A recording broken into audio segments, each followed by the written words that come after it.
Magandang hapon mga kasipag. Kumusta po kayo? Ngayon mga kasipag, samahan niyo ako ating silipin ang muntik kong pananim na ampalaya. Kung ano na ang status nila mga kasipag. Ayan po mga kasipag, ito na po ang update ng muntik kong pananim na ampalaya. Ayan po, nakakatuwa mga kasipag kasi parami pa rin ang ibinigay na bunga sa aking munting pananim na ampalaya. Ayan po mga kasipag, napakaraming bunga mga kasipag, ngunit ito ay maliliit pa lamang. Ayan po, ngunit napakarami mga kasipag, kaya ako rin po ay natutuwa mga kasipag dahil sa daming bunga na ibinigay ng aking munting pananim na ampalaya. Ayan po mga kasipag ang kanilang mga bunga.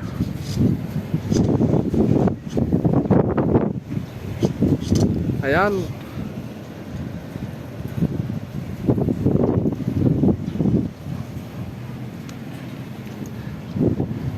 Ayan po mga kasipag ang mga bunga ng aking munting pananim na ampalaya.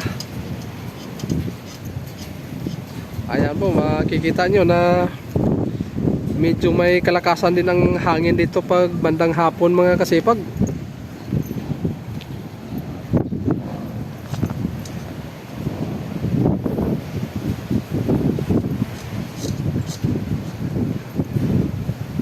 Ayan ang kanilang mga bunga. Parami pa rin ng parami mga kasipag.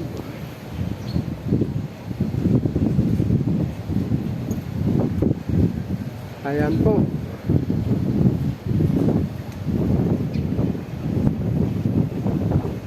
Kaya ako rin po ay natutuwa talaga mga kasipag.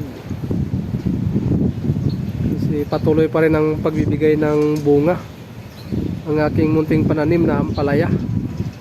Ayan po, makikita yung mga kasipag na halos sumayad na sa simento ang ibang mga bunga.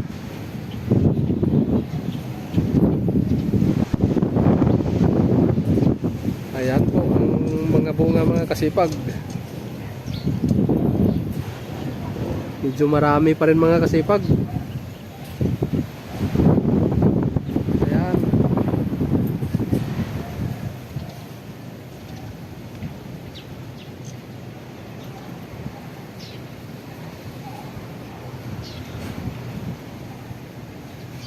Ayan po ang kanilang mga bunga.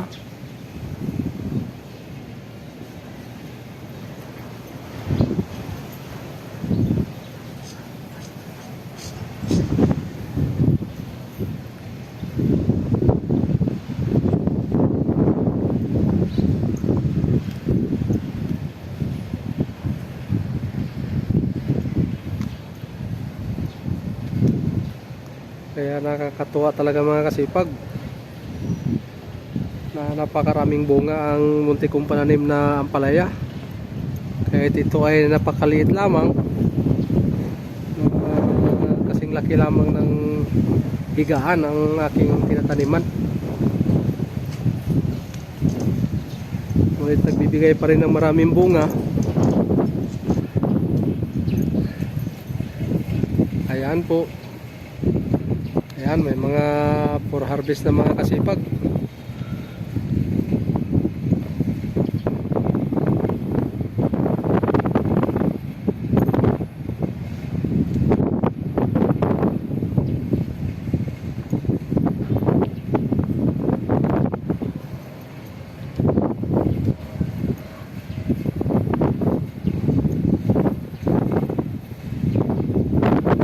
Ito ay mga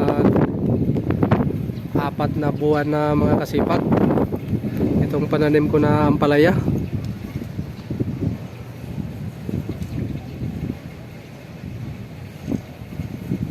Ngunit napakarami pa ring bunga.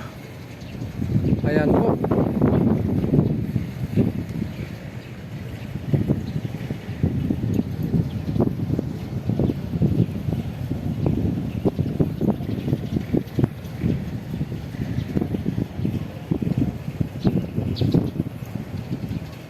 Hanggang dito na lang ang ating video mga kasipag.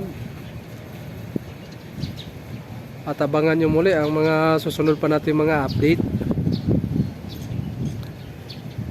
Maraming salamat po.